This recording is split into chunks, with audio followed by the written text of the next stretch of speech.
Good afternoon, members. Welcome to this meeting of the Overview and Scrutiny Committee. My name is Rebecca Brookes, Strategic Director for Legal Governance and Commercial and Monitoring Officer for the Combined Authority. With this being the first meeting of the committee for the municipal year, I will introduce the meeting in the absence of a nominated chair. I'll start with welcome and apologies, and if members are in agreement, I'll move straight on then to nomination of the chair to allow the chair to take their seat and hand over to our Chief Executive for the second item. So we have apologies from Councillor Jade Kidd, Councillor Moynihan and Councillor Rachel Reid, with Councillor Dave Knight attending in reserve. So we are quorate. Sorry, it's the one member who we're expecting later. Councillor Moynihan submitted her apologies just now. Apologies, so to clarify, yeah, so that's correct. We are quorate with 7 members present.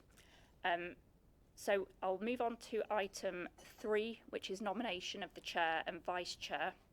So statute requires that the Overview and Scrutiny Committee chair is not a member of the registered political party of which the mayor is a member. We have received expressions of interest in advance of the meeting from Councillor Tim Huggan. Can I inquire at this stage as to whether there are any further nominations for the position of chair? In that case, can I ask members to confirm that they're content with the appointment of Councillor Huggan? Thank you. Thank you. Okay, and so moving on to the position of committee vice chair, there are no particular statutory requirements around the vice chair position. We have received expressions of interest for this position from Councillor Brian Steele and Councillor Joshua Bacon. Can I inquire as to whether any members would like to put themselves forward for that position at this stage? No. In that case, I'll take a vote on the matter. It's a simple majority vote, and we have 7 members present and able to vote. So can I please ask, a vote will be taken by way of show of hands. So can I please ask for votes in favour of Councillor Brian Steele? So 5 votes, and votes in favour of Councillor Joshua Bacon. 2 votes. Thank you. So Councillor Brian Steele has been elected as Vice Chair of the committee. I'll now arrange for the webcast to be briefly paused so that the Chair can take up his seat and we can determine arrangements for the remainder of the meeting. Thank you.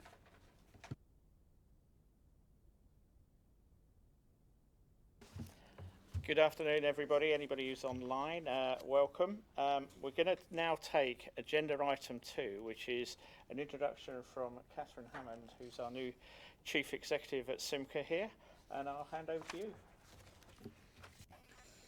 Chair, thank you very much, and congratulations on your appointment. Thank you, everyone. My name is Catherine Hammond. I am the new Chief Executive here at SYMCA. I took up my post a little over 2 months ago, and as this is the first meeting of this committee since I took up my appointment, I just wanted to come introduce myself so you know my face. Thank you for making the time for me to do that. And the thing that I wanted to say is just to reinforce how important what you do in this committee is for SYMCA, for good governance of what we do, and therefore for our legitimacy, particularly in the public eye. So thank you for the time and effort that goes into this committee. I know it's really considerable and it's much appreciated. You've got an important agenda to get to today. I'm afraid I won't be here for all of it, but I did want to come and say hello at the start. I won't keep you from it any longer, but I'm really looking forward to working with you all. Thank you, Chair. Thank you very much for that, Catherine. We move swiftly on. We've already had item 3, and then I move on to item 4, which is urgent items and announcements. Just got to notify to members to change in the agenda. Officers have asked that item 13, statement of intent, engagement framework, be deferred to the next meeting. This is due to further work being needed on this item. Officers give their apologies for the change to the agenda. But what I would ask is that we have a workshop on this at some point in the near future, so that we can, because it's a statement of 10, it's a good chance for the Scrutiny Committee to get in early and to have a look at this in detail with the presentation officers, so it can be online, so everybody doesn't have to travel into the SYMCA offices here. Thank you for that. You all in agreement with that? Anybody disagree? We also have an informal workshop following the meeting beginning at 4 p.m. I hope some people can stay. We'll try to move that on pronto after the meeting. So a breakout is scheduled because of the item statement of intent for approximately 3 to 3:30 for mayoral scrutiny. If members are happy with this, obviously agenda items sometimes overrun, so it may not be as much. Would depend how much members want to speak. Any other items or announcements? There aren't any other? No. Agenda item 5, items to be considered in the absence of public and press. There are none. Agenda item 6, declarations of interest by any members. Do members have any declarations of interest for this meeting? No? Good. Item 7, report from and questions by members. We have none for this meeting. And I move swiftly on to item 8, which is questions from members of the public. We received a question from Nick Talbot. I believe Nick is in attendance today. Give you a chance to sit down. Oh, you're right back there. Blimey. Go ahead. Good afternoon. Yes, I have a public question this afternoon, which is on the 10th of December 2024, last year, 7 months ago, I presented a public question then to the MCA board regarding the progress of the Levi-funded programme to install public on-street electric vehicle charging points across South Yorkshire for use by residents without off-street parking. Mayor Oliver Coppard responded at that time that MCA was in the final stages of programme and tender compliance and intended to begin procurement of a provider early in the new year of 2025. Please provide details of the progress the SYMCA Levi programme has made in the last year and the expected timescale when the first charge points will be installed. Thank you. I believe, Sarah, you're going to present the response. So we've got a response from the service that I'm going to read out on their behalf. So that is that the design of the South Yorkshire Electric Vehicle Charge Point Levy programme has taken longer than expected to develop due to both complexities of the content and the need to adapt to learning from the experiences of other levy programmes elsewhere in the country. We're not alone in this respect, as the majority of levy programmes covering multiple districts with multiple local authority partners are in a similar position. Subject to agreement, the intention is to publish our invitation to tender by October, with a view to appoint a preferred charge point operator early in the new year and for installation of the first charge points to begin later in 2026.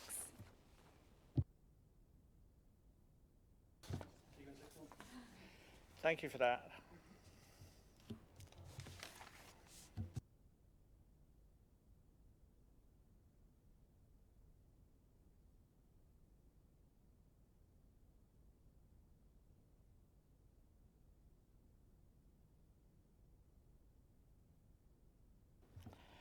We move on to item 9, minutes of the meeting held on the 20th of March and a review of the action log.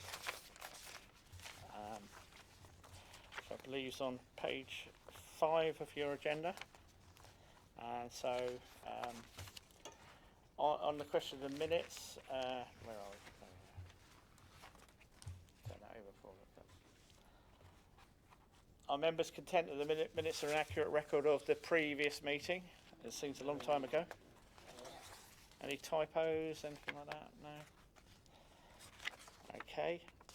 And the action log, usually just for new members, I usually go through page by page if anybody wants to raise anything through it. So if we start, and I think it's the agenda item page 11, which is the Mayor Introduction and Manifesto. Any questions? Page 12, I believe, which is Safe Place to Sleep Programme Update. That seems to be on there twice. Mayoral Scrutiny, page 13, Mayoral Scrutiny, Gateway Review Update. And haven't we had an update on that, Hannah? Can I just cycle back to the minute number 196, declare to write out to local authority leaders to request attendance to at least one meeting in the cycle next year. I seem to recall that this has been on our action log every meeting for some meetings now. And do we, I know they've been asked, I know they've been written to, do we actually have any local authority leaders booked in to attend any of our meetings? So from page 12, members will see that these actions contain updates and are logged as sort of closed. And the update for this one is that, yeah, you raised this with members, and the feedback and the recommendation is that after this session, the workshop mentioned 4 p.m. is a work planning workshop, and that attendance of those portfolio holders should be aligned to the issues which they lead. So it's kind of a design a work plan, and invitations will be issued. We'll issue, the chair will write to them according to, you know, the plan of the work plan of the year and when we're expecting certain items, and so when that's likely to come up. Angela.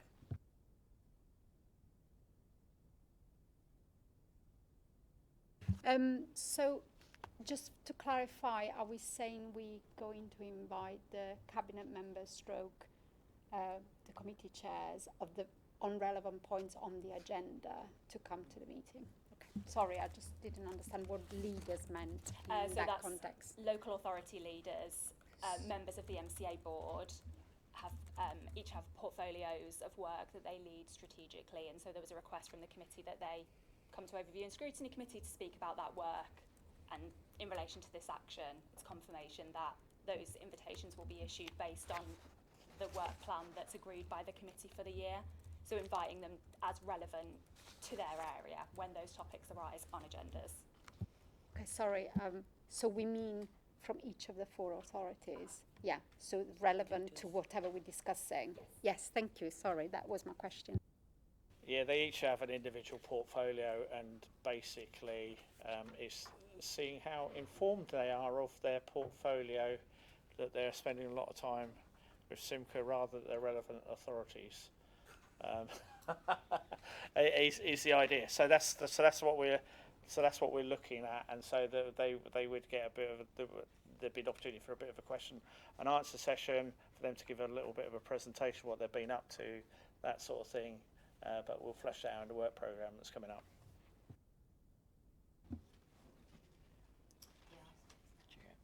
Right, page. On that, does the mayor update their portfolios? Does he ever change them, or have they only ever been set one portfolio? Portfolio system way of working is only a couple of years old, but at the MCA board AGM this year, so in June, the portfolios were reconfirmed. There was a report to the board where, and they didn't change on this occasion, but there is a routine of the board considering and approving for the year ahead. Yeah, would it be useful to update members who are new to this committee chair on what individual leaders' portfolios are? That was my question. Yeah, okay. Thank you. Thanks. Yeah, would it be helpful for me to write out to committee members after the meeting with a table showing those Yes. lead roles?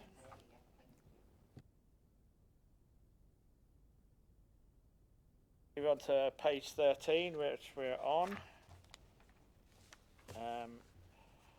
Gateway review update.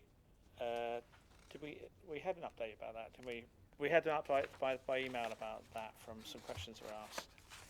And I think it's page 14, just continuation, page 13, Right, we'll move on to item 10, which is review of latest forward plan of key decisions. The forward plan, time publishing papers, is attached in your pack, and so we've just got a few things coming up. Going through the pages, just a quick run through. On page 2, project feasibility fund. The any big questions? Got anybody? Brownfield housing fund, and that continues over. On page 19, made Sparta contracts awards, page 19. Page 20, shared prosperity fund transition year. Any questions? No. Additional capacity buses. No. And page 21, appointment of consultancy support to support the light rail client function. What that means. Then Gainshare Barnsley, City Region Sustainable Transport Settlement. Page 22, more Gainshare, City Region Sustainable Transport Settlement and Sustainable Transport Fund. Moving on to page 23, which is Transforming Cities Fund, Nether Edge Wedge. I think there's, within Sheffield City Council, there's some stuff to be discussed about that, about some overspend. Then City Region Sustainable Transport, Thorn North Rail Station, Feasibility Fund. Moving on to page 24. Any questions on any of those? Moving on to 25. These are all sustainable transport solutions. And as is page 26. Any questions? No? Right. Moving on to agenda item 11, walking, wheeling and cycling strategy. I believe the service are on their way, but I'll just go and make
Hello, welcome to our meeting. Hiya, down there, long way down there. Anyway, can we ask you to introduce your report and any other associated things you want to say about it? Thank you very much.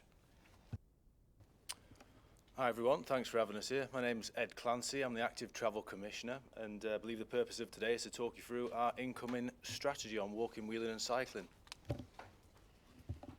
Hi, I'm Nicola Marshall. I'm Director of the Active Travel Programme at SYMCA. Okay, well, thanks for everyone's time You're today. just turning your microphone. You can just leave it. There you go. Is that on now, is Yeah, it? yeah, that's fine. Okay.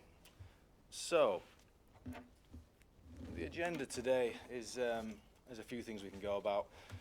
First of all, we're going to talk about the shifts in our incoming strategy and what will differentiate it from things that have preceded it. Our priorities, the vision, the mission, our approach, and if we have time, we'll talk a little about safer neighbourhoods and routes to opportunity.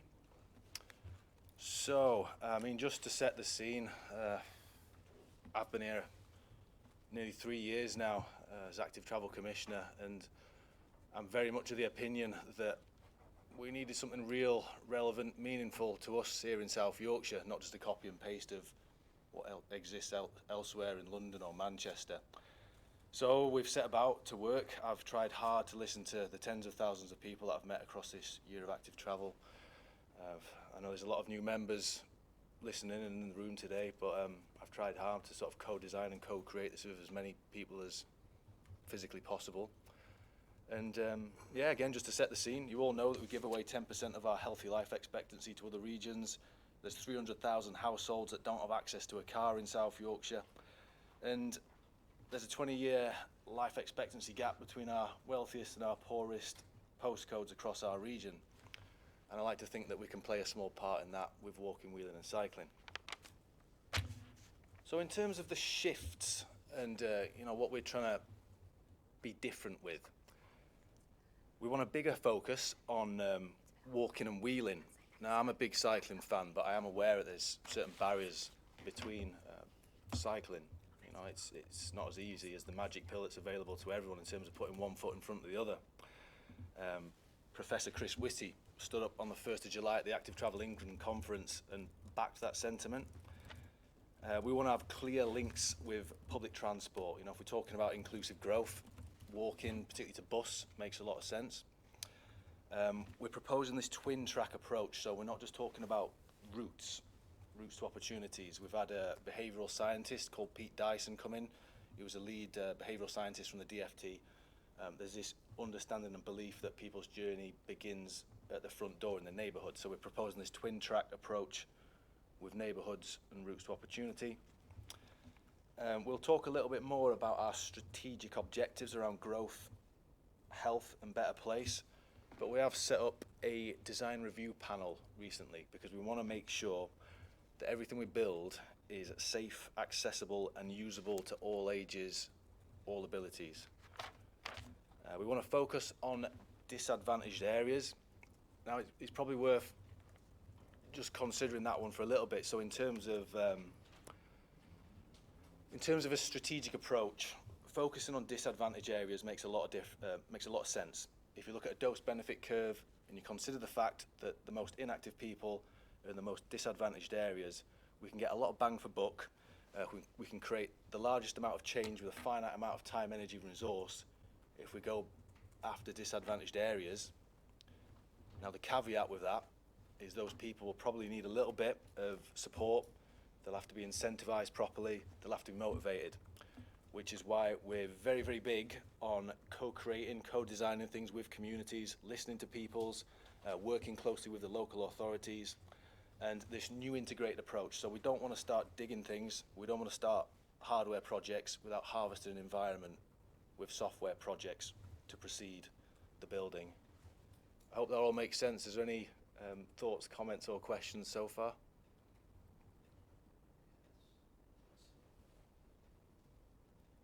Carry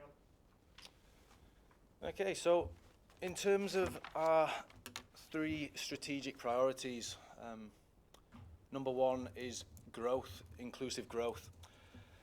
It's a little bit of rationale behind that. There's 1 in 5 job seekers turn down work opportunities because they can't get there.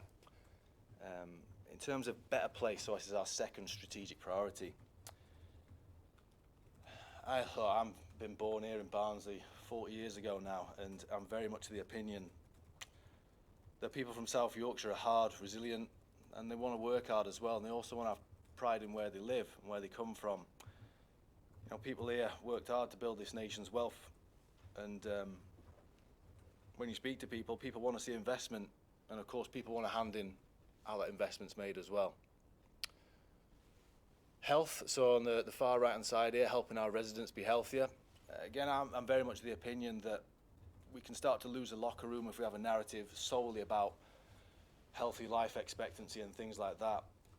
But if we start talking about this inextricable link between doing a little bit of physical movement, mental health and well-being, productivity, I mean, this region's not just shaped by the industrial decline, it's shaped by some of the most beautiful green and blue surroundings on planet Earth, in my opinion. And I think we need to lead into that narrative. And on the bottom there, you'll see this sort of running theme of hardware, software, and road and safety measures. Now, I'm very lucky that Cllr, sat beside me, has just taken on the Road Safety Partnership, which is a good thing because we do have some of the most dangerous roads here in South Yorkshire. Safety, perceptions of safety is something that really puts people off. But again, I'm very much of the opinion that before we start building things, we've got to take people on this journey with us. Change moves at the speed of trust. So harvest an environment with the appropriate software measures is key.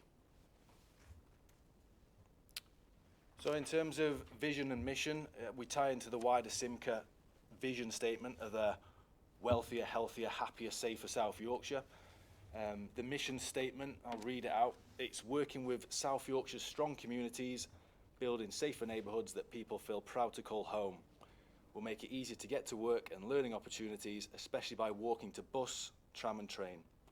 Priority is giving choice, that's a key word, to the people who often feel left out because they deserve better and because they've got the most to gain. In terms of, this is like an overall strategy house. I've said it a couple of times already, I'll say it again. I mean, the foundation on which everything is built is effectively engaging our communities, listening to them. So that is front and centre of our new strategy. As I mentioned, we've got this new twin track approach, not just of routes to opportunities, but creating a nice synergy with where people live. If people don't walk out of the front door into a safe and attractive, welcoming environment for walking or wheeling, it's unlikely to happen. And you've got our vision and mission statements up there in the roof. Any thoughts, comments or questions so far? Yeah, no, because one of the things that ask is obviously you talk about the wheeling, and obviously you're talking about this, mobility, wheelchairs, those sort of things. And I saw a bus parked out here the other week when we came up, which had two places for. I mean, how much are you plugging into that to make that roll out across? Because obviously, the complaint I constantly get is you're sitting there waiting for a bus, you're in your disability wheelchair or scooter or whatever, and then it's already got somebody on who's got a disability, and so they can't get on. And when some of the services in South Yorkshire, when the next bus is in half an hour or an hour, that's not a great thing to have to happen. How much are you plugging into that? Because as a starter question, the other thing is, one of the things I've been banging on about is cycles on the trams. Yeah. But one of the starters for 10 would be to make sure there are proper, adequate cycle parking facilities at tram stops. It's something that South Yorkshire could control, and how are you plugging into that? And then the third question on that is, this is all good stuff up here, but how are you plugging into the local councils across South Yorkshire development plans, and how to make sure they are appropriate and they're taking note of this strategy to make sure that you're building into the design from the beginning? Because you're not, you're very much talking about software, but when the hardware is going to be built anyway, how are you making sure that gets built at the very beginning rather than later on? Because I saw a picture in Cycle Sheffield today about Audi with a cycle lane that just ends at the end of the development and straight into I think it's a wall. So that's the first ones, and then Angela come in afterwards.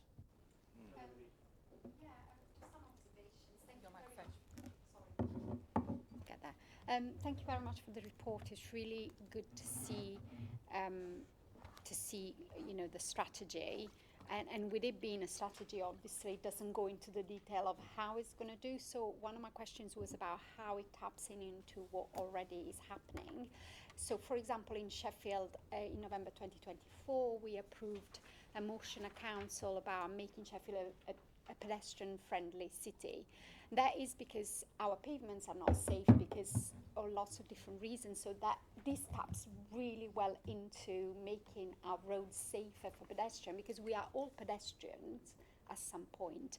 And in Sheffield in particular, 30% of people, according to the latest census, don't have access to a vehicle. So they have no option but to travel using their legs or mobility scooters or cycling. So I really like the approach of not putting cycling at the front, because I agree it puts some people off. I live with a cyclist. I don't cycle because I'm too scared, and he's been in too many accidents for me to feel comfortable. And also I know that, in Sheffield, for example, people will say, oh, it's too hilly, I can't, And unless you have somewhere to store an electric bike, it's really risky to have an electric bike, which is quite expensive, not having somewhere safe to store. And some people can't afford it. So I agree with, the creating, co-producing with people, but we use that word a lot. There is already a lot of work in Sheffield, and I'm sure it's the same in Barnsley, Rotherham and Doncaster, that the councils are doing, talking to people already. So we don't need to reinvent the wheel. I think we are all on the same kind of wavelength. But one thing that is really difficult in terms of pedestrians is inconsiderate parking on pavements, especially near school, where we're putting children at risk. I get sent photos from my constituents where a big, car is parked on the pavement and the kids have to kind of go into the road to cross the road to go to school. That happens every day in Sheffield. And there is no enforcement. So how are we going to link with the enforcement side? Because obviously parking on pavements is a police matter rather than a council matter. So obviously the mayoral authority now has control over South Yorkshire Police, so we can maybe do some. So it's just thinking about all these things at the outset, so they are not adds on, and look at what is happening. But I really like the visuals. I really support the direction of travel. But it's really important to understand what the councils are already doing, which I'm sure that you're talking to our really excellent officers. And just to, going back to what the chair was asking about the various projects where you create infrastructure because, the developer needs to show that they're doing something to do with active travel. So they put a cycle lane somewhere, but it doesn't go anywhere. That happens a lot. So also that we need to streamline things so that we all kind of seamlessly working together and we don't redouble things and do duplication. But this looks really good. Thank you. Do you want to take these questions and then, because I've got Dave coming in, unless do you want to ask a question? So we'll have a go at these questions Do you want to first. ask your question, Dave, and then come back? Oh. Just in case I can't handle any more information. I But think the yeah. Okay. Okay. Yeah. I mean, so I start with you, Angela. I mean, first, I'm glad you agree that walking, wheeling is the way forward. I think these sentiments echoed by Professor Chris Whitty on the 1st of July. It makes sense for us to think about that.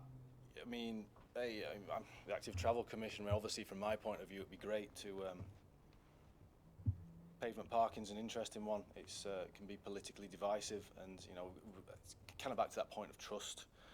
And communities have got to want this, and I'm mindful that if things are forced through before people are ready, we can go one step forward and take 2 steps back potentially. And I guess these are decisions that are outside of my control, but obviously I might have my own opinions on these things.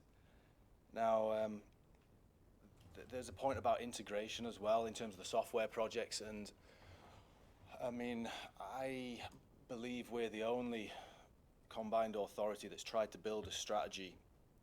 And I think you asked a question along these lines of we're the only ones that have built a strategy at the same time the Doncaster, Rotherham, Barnsley, Sheffield, our local authorities are building their own walking, wheeling and cycling plans. I think that's unique. I'm not sure anybody else has done that in the UK, and I guess for that reason alone, I do hope that there'll be some sort of alignment with what we're all looking to do, some sort of synergy. And yeah, whilst the truth is that, you know, I was new in this role, this whole active travel team had to sort of start from ground zero, and we are very much aware of the point you made about the need to sort of integrate into bus, tram, rail, everything else out there, and that is very much on mine and Nicola's agenda over the coming weeks and months. Just add a couple of things on that. So yeah, so each of the local authorities has been working alongside us on their own investment plans. So officers have been talking to elected members and thinking about broadly linking into this strategy, so focus around walking and wheeling around neighbourhoods, disadvantaged areas, but what that means for each authority is different. So we've been working really closely with them on that. On the integration, so I sit on the sort of transport SLT alongside the new director of bus franchising, the people that are going to be investing in the tram system, hopefully what we do around rail, and we need to make sure that those things are really integrated. They're really aware as well, particularly, that if we don't get people feeling able to walk and wheel to, in particular, bus, which we're about to invest quite a lot of money in, it doesn't work for the system. And we're really taking on board the points of our wheelchairs in particular, and what we're going to be doing is setting up a sort of much more inclusive panel of people to be helping us as we make those investments in bus and tram. Does that yeah, if that answers. I'll hand over to you, Dave. Yeah, if I may, please. Thank you for your presentation there, Ed. Just referring back to the wheelchair, for example, and bus accessibilities. Some 5 years ago, I took course to visit South Korea, Seoul, and looked at their transport and how they work, because the populace in Seoul is millions in relation to the size of the area. So transporting people is of great importance in how to move them quickly, sharply and effectively. Now then, when say for example a bus goes to a bus stop in South Korea, in Seoul, it has 60 seconds to either load or unload all at the same time, because of the amount of people there is to move. Now similarly, you talk about wheelchairs, which is an important part here, that in their bus stops, it says on the bus stop what seating availability there is on the next bus. You can also book on their bus stop for a facility to catch, e.g. a wheelchair position on a particular bus. You can book that at the bus stop. It's a marvellous system which they've had to develop, obviously. But the other thing was that comes to mind is for the people who live in the outer areas, and the cost of using buses, cycling or whatever is quite often dearer than somebody who's nearer to the city or in the city. Now then, it's always very difficult, I know, for costings wise or whatever, however you balance it, however it's funded or whatever, but to try and get the costings for the similar costings for coming for something who's 5 mile out or 7 mile out of the city, or against somebody who lives 1 mile out of the city, because to get people to use the public services, to use the wheels, again, to get them to walk to the bus stops, to get them to walk to the tram stops or whatever, to get them to actually come out in the beginning, it's got to be workable within their pocket. And so I think that costings is another item there to maybe consider how to deal with this. Anyway, I'll leave that with you for now, okay? Yeah. Thank you, Ed. Yeah, thanks. Yeah, I mean, absolutely. The success and the importance of bus, that's inextricably linked to walking, wheeling and cycling as well. And I mean, I can't speak with any authority on the conversations at the higher level, but I believe the big single settlement's been reasonably well received, and you know, hopefully in a few years' time, once the bus has been integrated, there'll be a uptake in use and service quality, and yeah, hopefully we can tie in nicely to that by connecting neighbourhoods to bus services for walkers and wheelers as well. I've got Mick and then I've got Brian. Good afternoon, Ed. Thank you for the presentation. I think it's a cracking report, but just a couple of points. I do use cycleways and walking ways on a regular basis, and I've seen a significant increase in the number of people and families using facility, which is fantastic. But what I'm interested in is the pathways to work and our industrial strategy, where we're trying to get jobs into South Yorkshire, meaningful jobs. I know we've got, each authority have got their own development plans. Do they get shared with yourselves on a regular basis so we can look at pathways to work? That's not a pun either. So we're actively trying to engage where we're linking buses, town centres, industry all together. Yeah. Yes, yeah, I'll let Nicola take that one. It's another integration point. I know it's something that we're working towards, and we know we need to do and get better involved in, to be frank, from our walking, wheeling, cycling perspective. I mean, yeah, I'll let you take it from here, Nicola. Yeah, I think where we're trying to move to overall across South Yorkshire is previously we've had sort of like bus, tram, train, walking, cycling as all separate, and what we need to have now is moving, not copying, but similar to what they've done in Greater Manchester, where they've had that integrated network, where they've looked across the whole region and said, you know, there are places like the Advanced Manufacturing Park which are very difficult actually to get to by public transport, which is not a key part of the industrial strategy, and if you could go back in time and design it differently, you would do. I think the aim is that now in time we will have much more control over where bus and tram and that whole network fits together. We'd be able to, but very much with the local authorities, say what the priority areas. So for our part of it, I sit alongside bus and tram, and we're slightly perhaps earlier out of the blocks because we've just been working on this for the last 18 months or so, so we've kind of got our plan, but each of the local authorities is very conscious. So for Barnsley example, thinking about the principal towns, how you're connecting in with the town centre, which you've just done such an amazing amount of work on, and how do all those routes for both walking and cycling and bus all kind of fit in together. But there's definitely more work we'll be doing on that at SYMCA. Yeah, and I cycle around principal towns, and I know difficulties sometimes from going to ATV, but I think in general that it's good. Now, my next one's a bit more controversial. On Sunday afternoon of this week, a friend of mine was cycling in Rotherham, and he was targeted. He got an electric bike, and he was targeted by 3 youths in a car who knocked him off his bike, pinched it. He gave a good description to police, and good news is that they caught all 3, and CID are taking it seriously. But my question is, obviously, we talk about hard-working, productive people in South Yorkshire, but we've also got a criminal element. Have you seen an increase? He got his bike back, but it was damaged. He's now got his hip was broken, so he spent time in hospital. Self-employed, he'll not be able to work for 6 weeks, and that's going to be a big hit to him in the garage that he owns. But positivity is that the police did catch the 3 culprits, and they did tell him that the culprits were known to the police. So I'm wondering whether, like it happened in London, and what we see in London, where people with expensive electric bikes are targeted by criminals, have we seen any rise in that, or do we keep any data or figures that will evidence it's getting better or not so? In terms of the specifics on the figures, I'm sure I don't know. I'm not sure if Nicola has more.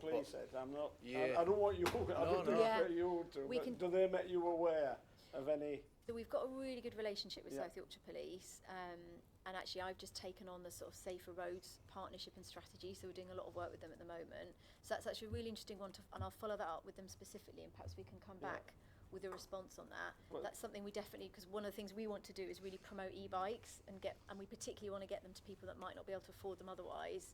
So we then need to be really conscious you're actually putting something really valuable into people's hands that could make them a target. So I think that's a really key. Yeah, absolutely, yeah. And this might be one for another role I have in life with British cycling, but there's the WACA Alliance, the Walking and Cycling Alliance, and it's the Sustrans, British Cycling, Bikeability, Cycling UK. I think there's a couple of other organisations that I might have forgotten there, but they all get together and they talk about like national policy on what's important, what's relevant, and yeah, I mean, I'm very much of the opinion that if there was the law's been changed recently, so if a cyclist hurts a pedestrian, it's the same as if you're a motorist. you know, if that was reflected in terms of crime and stealing said vehicle, I think there'd be a different attitude towards it. So yeah, I mean, I'm biased, but I am very much of the opinion that, of course, it's something we need to look at. Yeah. Well, I never want to end on a negative, so I'm going to finish, if you don't mind, Chair, on a positive. And it's some initiatives that we're doing in Barnsley for in more deprived areas to ensure that there's opportunities for people to have bikes that are being recycled.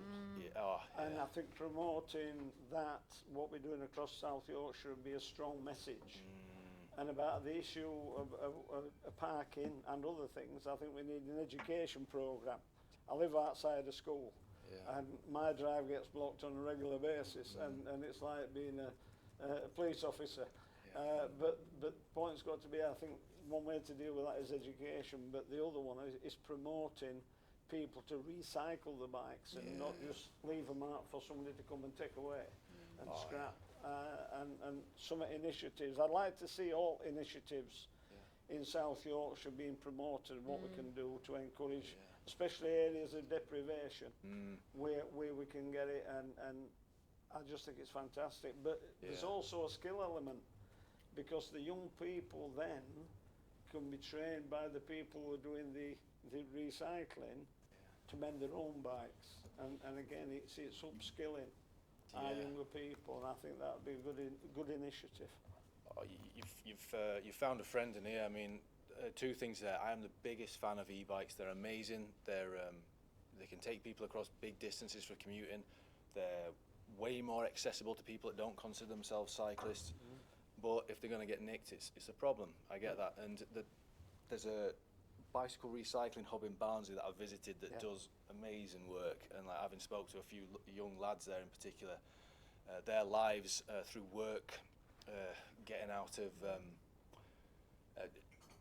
isolation, which is a serious thing, you know, really impacts on people's mental health, and you know, this is a difficult subject, but you know, rates of suicide, I believe, at their highest rate since 2008, and yeah, I really believe in the power of cycling, and I know Cycling UK have the big bike revival has turned over 620,000 bikes, I think, at this point, and yeah, I like stuff like that, and I think you're right that it needs a positive spotlight. Thank you for that. Move on, Brian. Yeah, somebody who's a keen walker, and I walk 10 mile a day regular.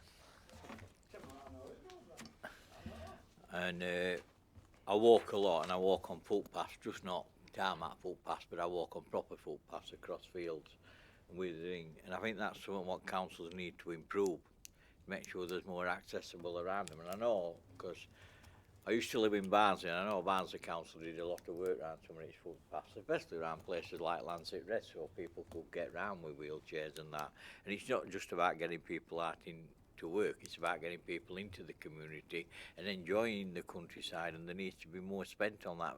Edge roads cutting back, because you walk on some footpaths, even in city centres, you're walking on them and you're getting caught by edges which have not been cut back, and making sure that people cut back the edges and the edge roads are cut back so people can walk more, because I think walking and cycling, I do cycle as well, but not as much. I prefer to walk, because I kind of think, like today, I actually, from Rotherham Central, I walked to Parkgate, which is about a mile and a half, just to catch the tram, and I could have caught it in Rotherham Central just to get a couple of miles in. So it's about making sure and educating young children what's the benefit in walking.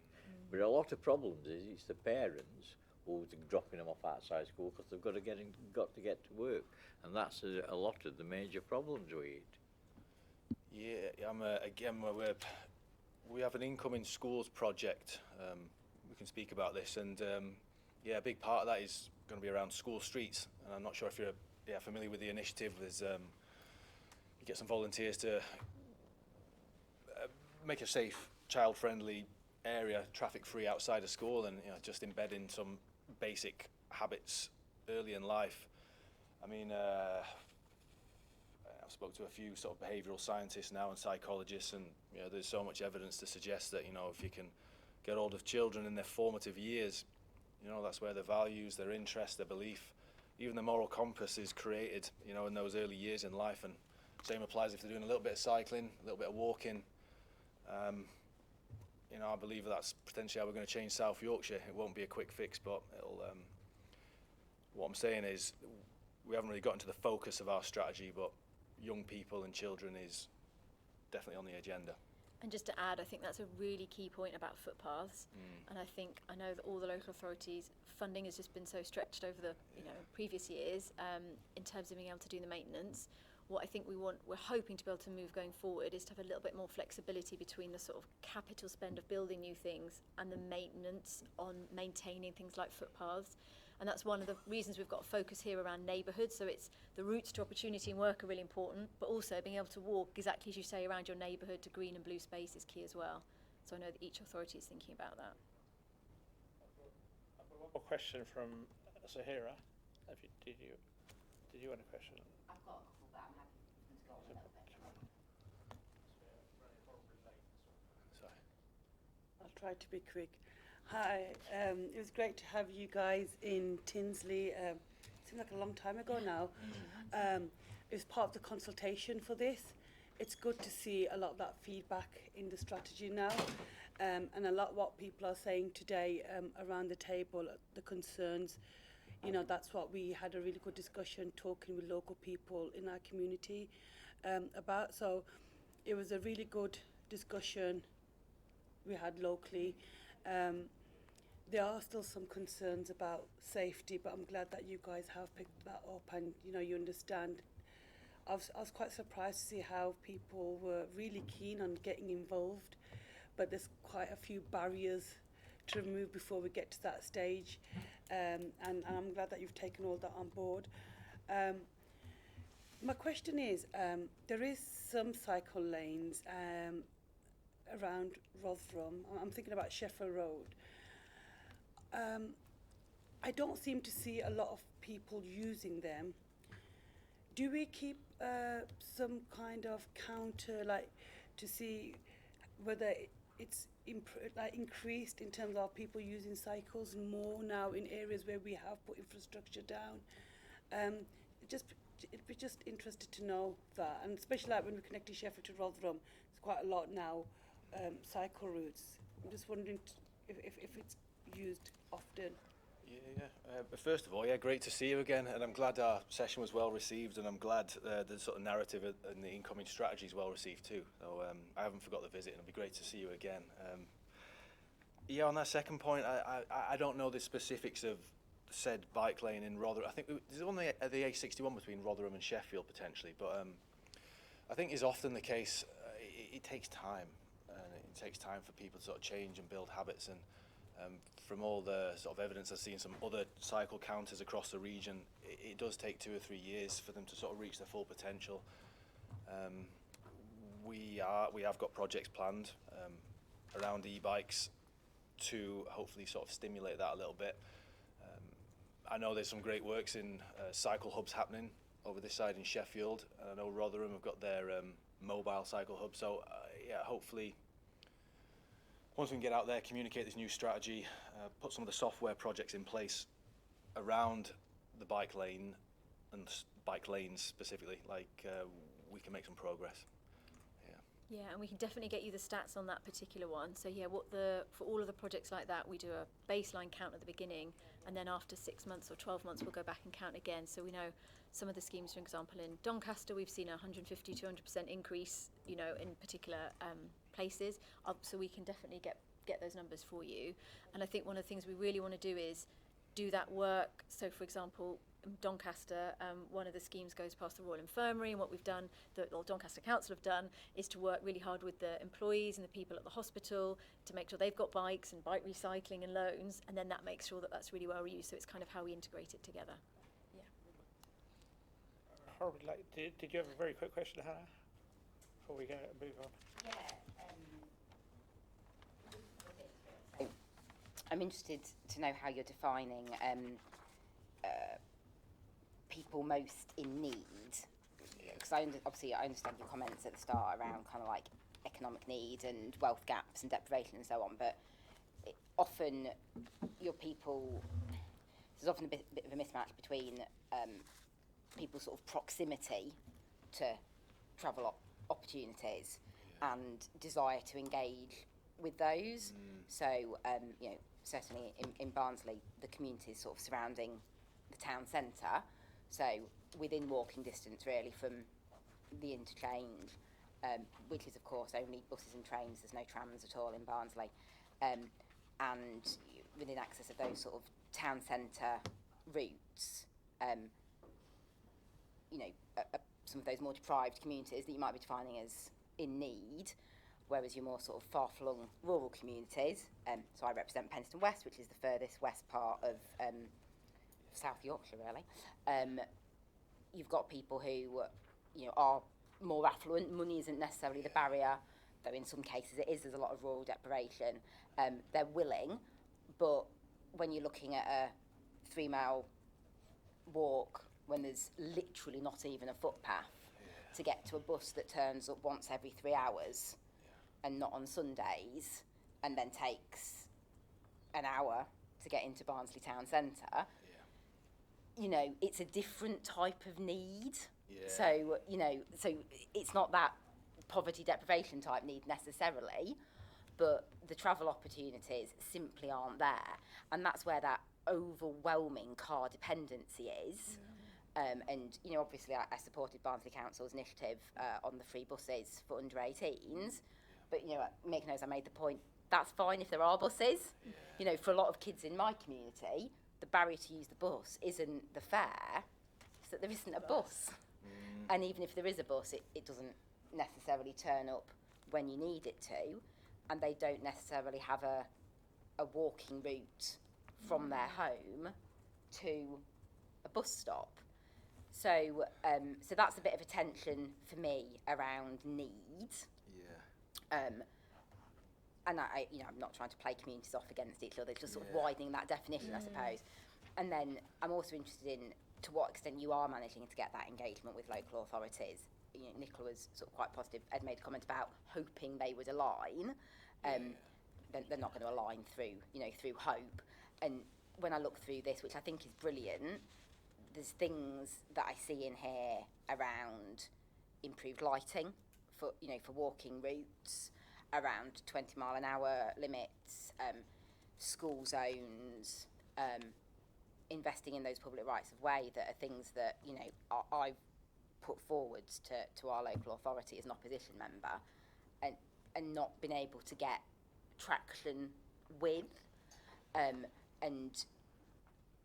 you know, so it's, I guess it's frustrating in some way to see active travel money spent on, like, say, cycle routes, and then more of a reluctance to spend it on things like lighting for safer street routes, particularly now that's all here in your strategy. So yeah, I'd just love to know how you are managing to get that kind of engagement and alignment with, because this is all, you know, this is all brilliant stuff, and, you know, stuff that I would love to see, but stuff that I'm not seeing in my community at the minute.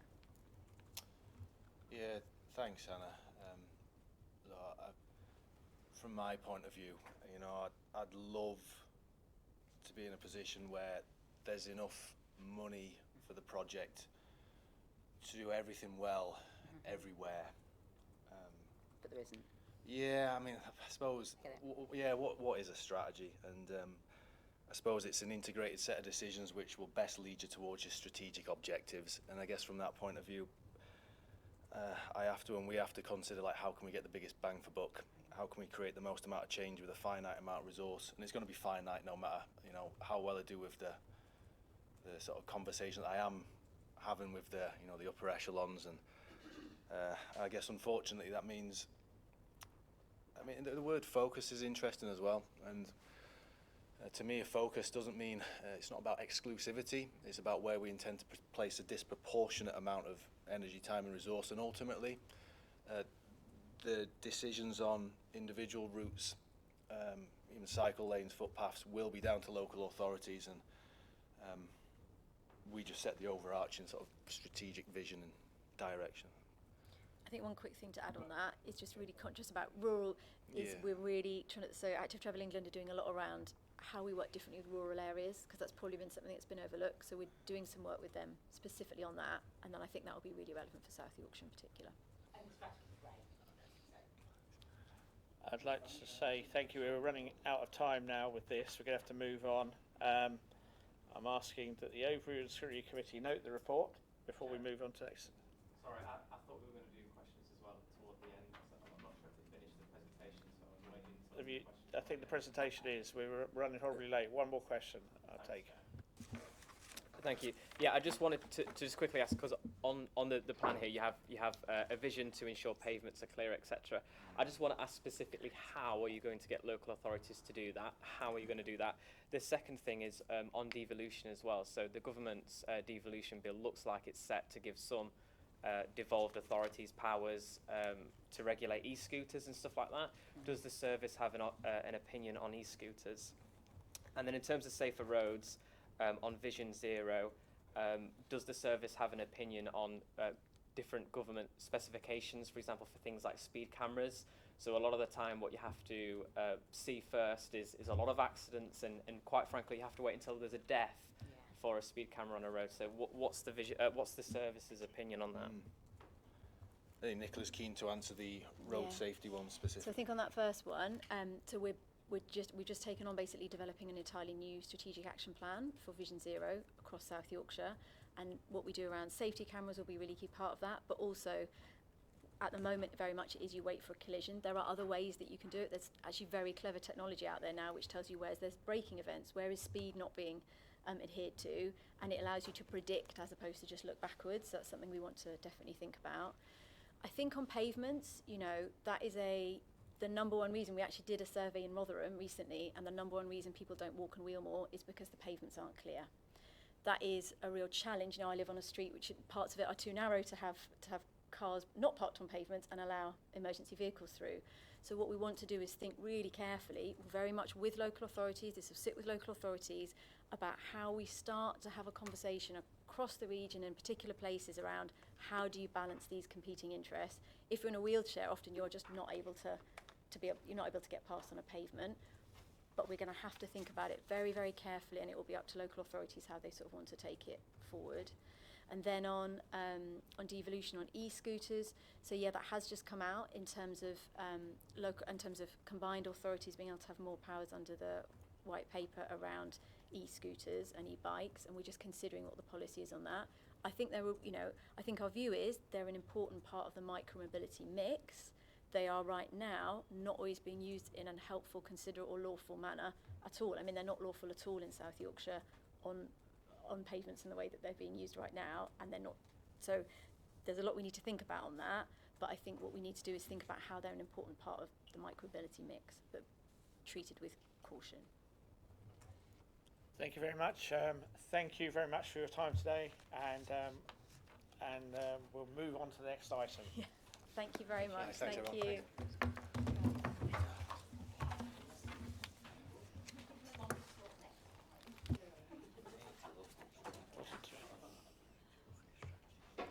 I always thought that would be. I thought the information would be quite short anyway.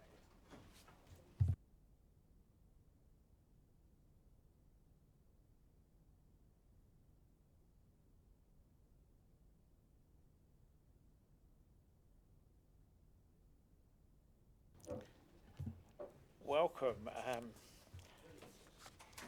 This report on local growth plan provides background for the local growth plan development and provide an opportunity for the committee to provide feedback. I'll hand over to you, and would you like to introduce yourselves?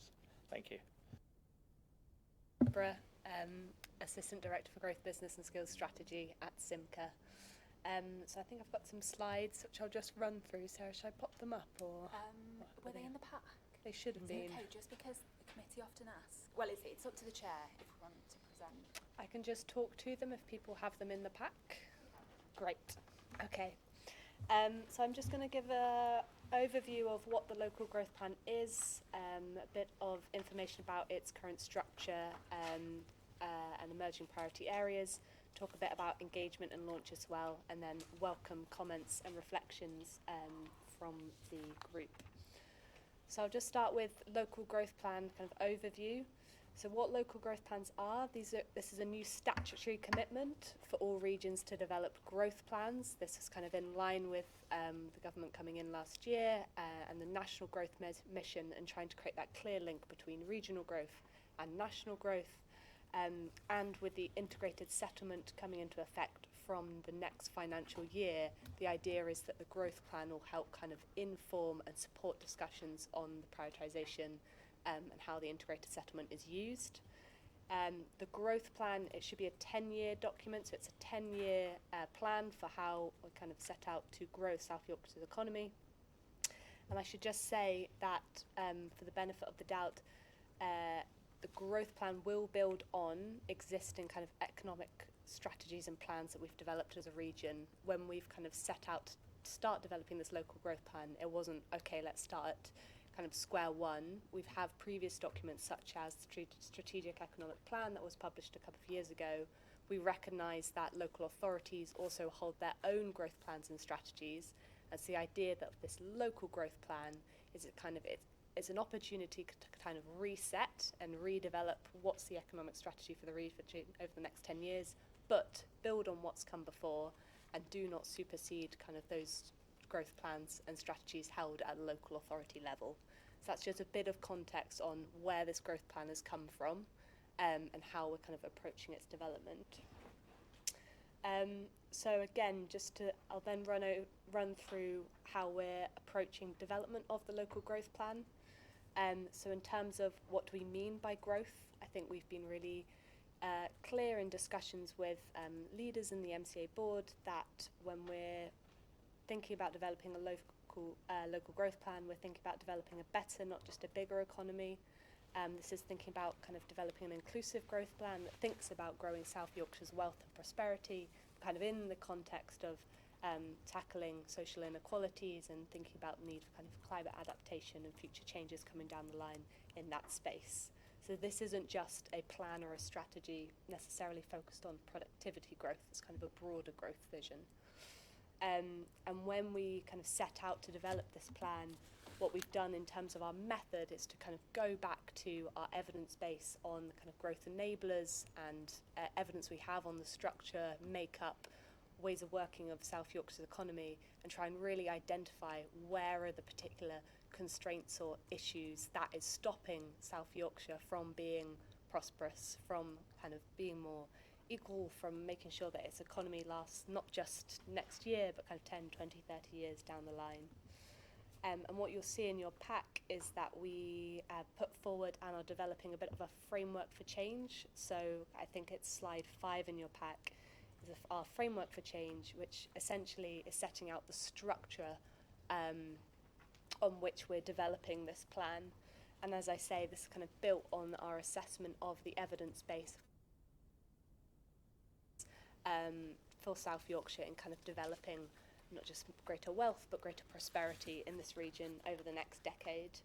The kind of 4 key themes that have come out of our discussions, and I should say these are discussions within SYMCA, but also across our local authority partners, across business representatives, across lots of different groups in the region. But the 4 themes that have come out are a need to focus on kind of developing a diverse, innovation-led enterprise base. So this is kind of responding to some challenges around the kind of lack of productivity, complexity and density in our business base. And this is where we might want to think about the relationship to the National Industrial Strategy and the growth sectors set out in that strategy, and think about where those which of those sectors South Yorkshire has a comparative advantage in, and that we should support and really focus and target development of, as well as what does our broader kind of business or enterprise ecosystem look like over the next decade. There's kind of a second theme about developing a vibrant place, making sure that this is a place that investment, enterprise and talent want to come to and stay in. And this is kind of wanting to think about removing barriers that are preventing kind of enterprise and talent from developing, growing and moving to South Yorkshire, particularly around kind of lack of effective urban density in some areas of our region, and the kind of relationship with poor transport connectivity. And also just making sure that we are investing in the kind of foundations of place, and making sure that we have great neighbourhoods that people want to live in and move to. And there is a third theme around removing barriers to opportunity. This is essentially largely about kind of the people and some of the constraints that we have around developing a kind of diverse, inclusive, productive workforce. Some of you may know the work that's gone into things like the Pathways to Work Commission, which is all about how can we support people to move closer to and into work. and that will be kind of that sort of challenge and priority will be covered in this third theme about removing barriers to opportunity. And then the fourth theme we have is around building resilience into our economy, and this is trying to capture and recognise that there is broader investment we need to make in our place to ensure that our economy is robust, adaptable, and kind of functioning given the kind of broader social, environmental and economic change that is likely to happen over the next 10 years. This is where we might want to think about the future of our energy use, our grid capacity, the sustainability of our transport systems, etc. So that's the kind of 4 key themes that we're structuring our growth plan around, and that's within that, and you'll see this in slide 5, we're also thinking about where the kind of spatial development of focus is across these 4 areas as well. And you may have seen the Plan for Good Growth that was published last year. It was kind of a predecessor to this now local growth plan we're developing that set out 4 growth areas where we want to particularly kind of concentrate investment to support business clustering and innovation hotspots. And so this is kind of, slide 5 is kind of setting out the 4 key themes of the growth plan, as well as that sense of where spatially we might want to focus attention as well. So that's kind of emerging structure and approach to the growth plan. I guess the other things I wanted to update you on are about how we're engaging on this plan. So we're really keen and have been kind of speaking to different stakeholders at national, South Yorkshire, local authorities, and kind of cross-cutting all those different groups. So for example, we've been speaking to people like the ONS, we've been speaking to our Business Advisory Board, our Energy Board, our culture leads. We've been going to different local authority boards. So for example, I've been to speak to Barnsley's Inclusive Economy Board and the similar groups across Doncaster, Rotherham, and speaking to Sheffield later today. And the kind of our approach to engagement has been, rather than just kind of putting a form on the website and saying, this is, we're developing a local growth plan, just put your comments into the form. We've kind of targeted specific groups to kind of engage on, this is the emerging structure and themes, are people happy, to try and develop a bit more of an iterative approach to developing the local growth plan. So I just wanted to give you an overview of also how we've approached stakeholder engagement, because you might have thoughts and views on that as well. And then finally, how is this kind of being built into thinking about the launch of the plan and publication? I just wanted to set out to this group that we're planning a phased approach to the publication of the local growth plan.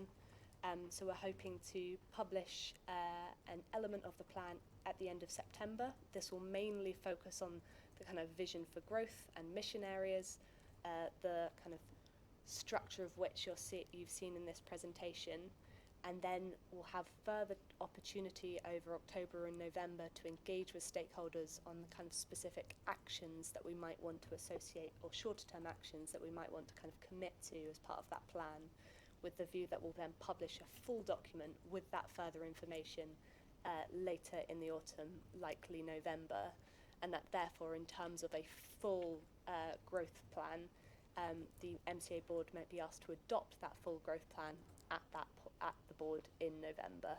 That is our current working assumption.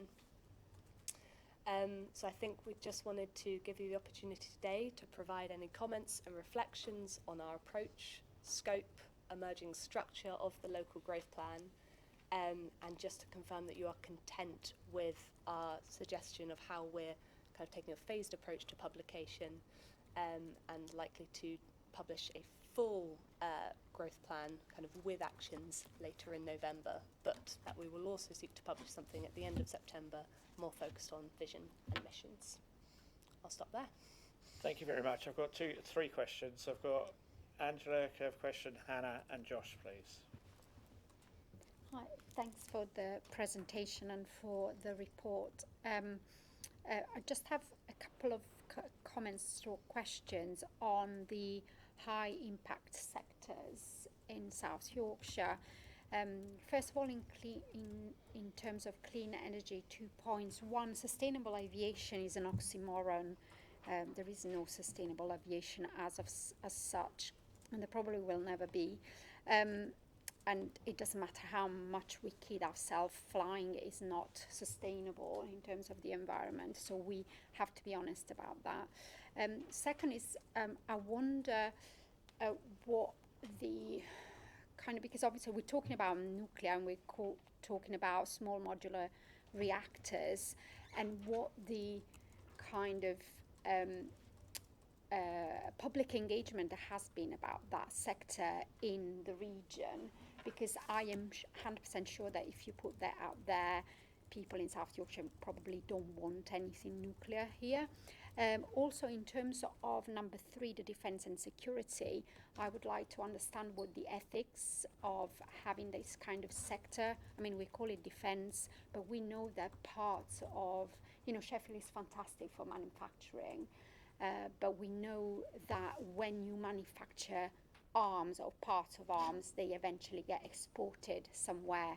And how do we have any kind of, in the workings of this, do we have any assurances that none of the things that are going to be produced in Sheffield are going to be exported, for example, to Israel, that is currently enacting a genocide against Palestinian people, and how we make sure that we have no part in that genocide. Thank you.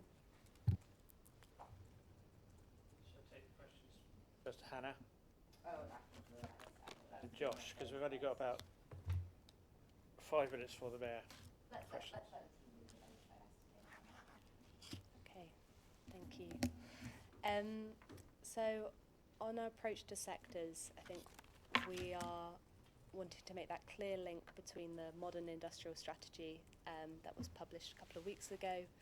I think our ambition to kind of develop the prosperity of this region is to think about how can we support and develop the kind of core capabilities within those growth sectors in that modern industrial strategy that will create the good jobs, the higher wages that the people from this region will benefit from.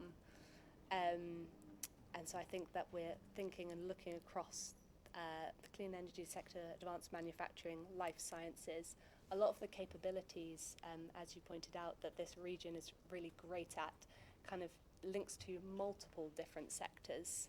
And I think it's in the growth plan, what we're really wanting to focus on is how can we kind of strengthen those capabilities. So for example, in advanced manufacturing, we have really great innovation and production strengths in materials, and that has like lots of different applications to like medical technology, to kind of supporting the production of key manufacturing supply chains. And I think we're just really wanting to focus this growth plan on how we can support those capabilities so that we create really great jobs and kind of higher wages for the people of this region. So I think that's kind of the message we wanted to land about kind of the sectors, and particularly those kind of aligned to the modern industrial strategy. We've run out of time. You've got to be. I'll go to Josh first because we've only got 4 minutes for the mayor, and we have that static. Thank you, Chair. Thank you for the report. I just wanted to quickly ask on the section about removing the barriers to opportunity. How will it work with the local authorities on their local development plans? Because, for example, in Rotherham, the council there actually put an apartment block at risk because they said it was too high. It was 2 stories too high, and we're talking in a town centre, and that's somewhere where you'd want growth, and we talked about urban density before. So how will you work with local authorities on their development plan? Firstly, I should say we've been working really closely with local authority partners on this growth plan at the kind of officer level, kind of making sure that they're co-developing this document with us, and that kind of executive, chief executive and leader level. So I think the emerging structure and themes, and as I say, this is going to continue to be iterated and tested, but at the moment we're getting kind of broad support from kind of the officer level that this plan is going in the right direction. So hopefully that when we publish this document, it can be seen as a document that is brought in not just by SYMCA, but kind of the MCA in its broader sense of like kind of all the local authorities standing behind it as well, and kind of saying these are the principles, the priorities for if we want to develop South Yorkshire's economy over the next 10 years. So I think that's really important, and I think within a good space. And then I think in terms of kind of working with local authorities and how we can build this into other strategies and plans and thinkings, I think that's an ongoing conversation for us to think about how we operationalise and embed things like the growth plan into kind of broader thinking on kind of decisions the MCA board mates, kind of future of, we're all going to have to begin thinking about things like the integrated settlement going forward. And I think the things like the growth plan, where if we publish it and we can kind of say this is something that all our partners stand behind and support, then hopefully that puts us in a better place going forward on when we have to take future decisions on different strategies and plans. Like that growth plan and its priorities will kind of feed into and support those conversations. That's not to say there won't ever be kind of tensions and trade-offs and discussions, but I'm really I think we're currently like quite confident that this growth plan will have the full support of the MCA board. But it's continued to be developed, so we'll see where we get to in a couple of months. Thank you. Well, we've got time for 2 questions, I think. We've got Hannah and then we'll go back to you. Thank you. I just wanted to say it's really nice to have this this plan come in front of the Overview and Scrutiny Committee at this stage. One of the things we've raised in the past is that we get presented with things as a fait accompli, which we can scrutinise all we like, but frankly, the ship has sailed really. So thank you. It's really nice to see this. There's a framework there that's obviously being fleshed out, but it's really nice to have that kind of early engagement really. And then I did have a question really around what does feel like an ongoing challenge of engaging the local authority partners going forward, which I think has always been an issue in South Yorkshire. But as the Combined Mayoral Authority gets more power, in sort of a broader remit, I suppose, that's starting to feel like more of a challenge. I think you've addressed some of that, and I think I might pick that up with the Mayor, actually. I think that's probably one for him. But yeah, just to say thank you for bringing it to us early. Thank you. Angela. Yes, thank you, thanks. And I do realise that I'm putting you on the spot and it's really not your job, but I think because this is at this stage now, going back to number 3 on defence and security, I would like to see some, because it says there research and development and high integrity precision material engineering. So I would like to have some reassurance that that high integrity means that we have some reassurances as scrutiny that we're not going to make arms in Sheffield that are going to be used for genocide. So if that could be worked into some kind of reassurance, but I'm going to ask the same question to the Mayor. Thank you. Any sign of the... Right. We're scheduled for past. We might have a brief break before he is here. He's obviously running late. Ask members to note the report. I'm sure we'll come back to this as some more deep dive online at some point. We need to. Workshops online. Workshop will be online. Oh, really happy to do that. Yeah. Thank you very absolutely. much. And then we usually, for new members of the committee, we usually have about a couple of hours where we'll go through, put this through the mill and put some suggestions in. Okay. Thank you very much. We'll take a quick break before the Mayor comes along.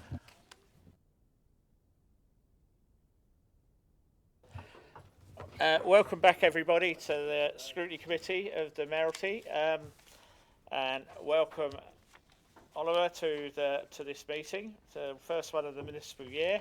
I've already got questions. First to go is Brian. Right, Mayor Coppard, thank you very much. One question, it's about the Orgreaves Truth and Justice and the Child Sex Exploitation National Inquiries. How will you ensure that the police will work with both of these inquiries, and how will you endeavour to make sure that happens and everything's in the open?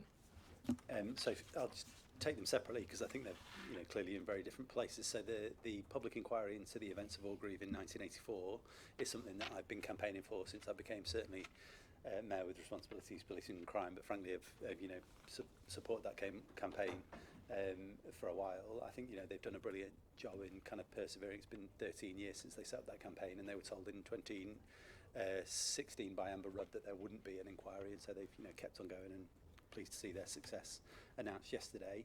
The police in South Yorkshire, certainly under the new regime and leadership, and for a while now, have been very supportive of that campaign. So have absolutely said they are working on the records, preserving those records, protecting those records, and will give over anything and everything they are asked to do by the inquiry, as quite rightly. And that's not at my prompting. That is because that is the leadership of South Yorkshire Police saying that's their approach. So I'm pleased about that. I don't think it will take any work from me, albeit I will always say that they've got to do that if that's something I need to do. The challenge, I think, is other police forces. Frankly, we've seen what happened in Northumberland. They've now kind of, I believe, referred themselves or they are looking at how those records were destroyed, but other forces have been written to by their Home Secretary to say they've got to preserve their records and should fully cooperate with the inquiry, which will be good. So, I'm happy to support wherever I can, but I think it's in a pretty good place. On the inquiry into child sexual exploitation and grooming gangs, that was announced after Louise Casey's report, which I was pleased to see, actually. I mean, Louise is a friend of South Yorkshire. She's obviously done a lot of work in Rotherham and has been and a critical friend at some points, which I think is absolutely right. Louise, I think, is always got the best interests of victims at heart, which we recognise in South Yorkshire is the right approach, and I think we are in a fundamentally different place to where we were before, as a result of the J inquiry and then Louise coming in. I think that has shifted what's going on in South Yorkshire fundamentally and for the better, and I'm pleased about that, but it also comes with a requirement to never have any complacency in that space. So we'll do whatever we need to do to work with the government, work with the police, and engage with the Home Office to make sure that we're on the front foot in those conversations. I think, if anything, though, other places will be looking to South Yorkshire to learn from us rather than necessarily the other way around, because of what we've already been through and the challenges that we've faced. But like I say, we will do whatever we need to do to be on the front foot in those conversations and make sure that victims get the justice that they deserve. Thank you. Angela? I will start with one on a commitment that you made in your campaign about banning junk food adverts on transport and transport infrastructure. You were one of 9 mayors who pledged to do that during their campaign, but nobody's done it yet.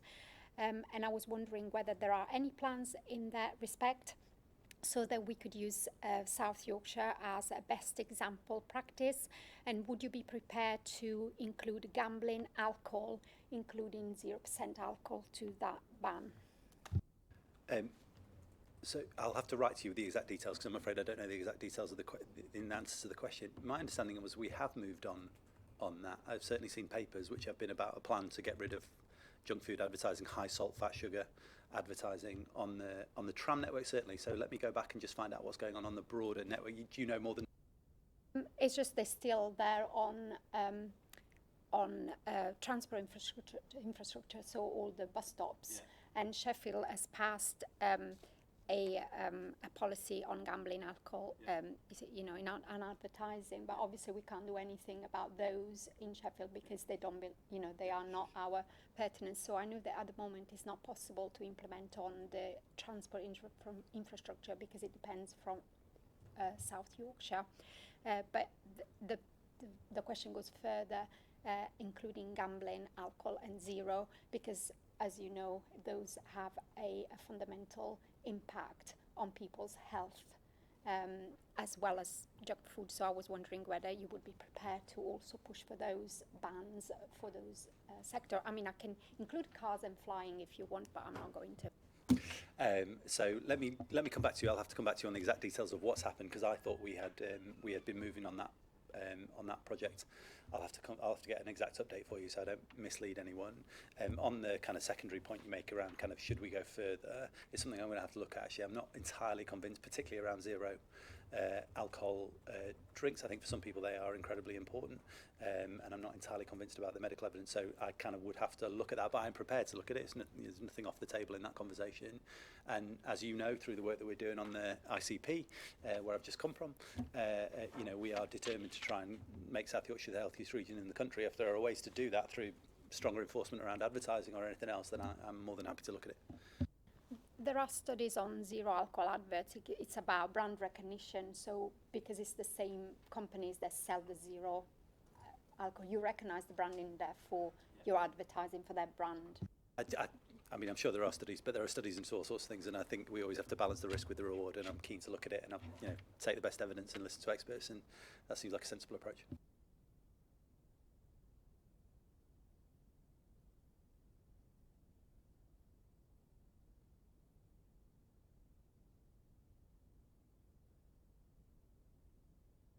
I have a question. It's slightly friendly fire for you. We do not have a coherent long-term plan for how to expand the tram system. How would you respond to this criticism? I don't think that's true. I think we do have a coherent plan. We don't have detailed plans, as in drawings in place of how to do that, because it's a hugely expensive and time-consuming thing to do. It costs around the tram extension plans that we would like to do. The feasibility work alone costs about £70 million, we think. Now, the ambition is absolutely there, and quite honestly, in South Yorkshire has not always been there to increase the size of the tram network, and that has been, I think, to our discredit, and has kept our economy smaller than it should be. We have extended out to Rotherham, which I'm really pleased about. I think that is a good thing, but I would like to extend it out further, certainly in Sheffield, where I know there is already commitment, but also to other parts of South Yorkshire, where we'll have to work with the other leaders in order to do that. These are not cheap things to do, and they always are slightly iterative because of the way in which you have to work with government in order to deliver them. The single settlement that we will be getting from next year might make some of that easier, although there's no guarantees about that. But I think that is just quite honestly wrong, that we don't have that ambition or indeed a plan for how to get there. That was from Clive Betts, by the way.